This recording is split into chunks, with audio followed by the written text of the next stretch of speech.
денеска заедно со советниците, заедно со представници од секторот за урбанизам во општина Струмица,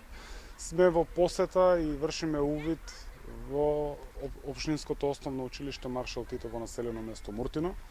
Станува збор за комплетно нова спортска сала која што ја изведува Министерството за образование и наука, е дел од програмата за изградба и опремување на 145 спортски сали низ државата, од кои едната е во Муртино. Станува збор за проект вреден 24 милиони и 500 илјади денари, кој што е финансиран од Министерството, но секако општина Струмица тука учествува со своји средства во однос на уредување и чистење на градежната парцела за спортската сала со некои 700 илјади денари. Веќе е во завршна фаза, како што може да видите. Останува уште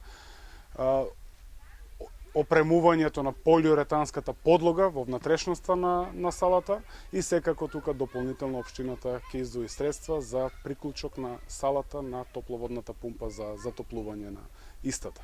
Со тоа и општината и владата покажуваме спремност да инвестираме во младите, во подобри услови за одржување на физичко образование, за одржување на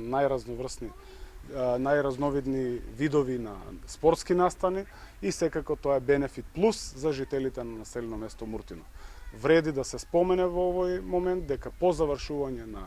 спортската сала во Маршал Тито во Муртино преминуваме заедно со владата кон изградба на иста таква спортска сала во основното општинско училиште Сандо Масев, со што и ги задоволуваме потребите на учениците од тоа училиште. Како што веќе реков и на претходната пресконференција, 2022 година комотно може да заклучиме дека е година на спортот во општина Струмица, затоа што навистина издвојуваме значителни средства од општинскиот буџет, секако поддржани и од страна на централниот буџет, наменети за спортот и спортските работници и секако и за учениците.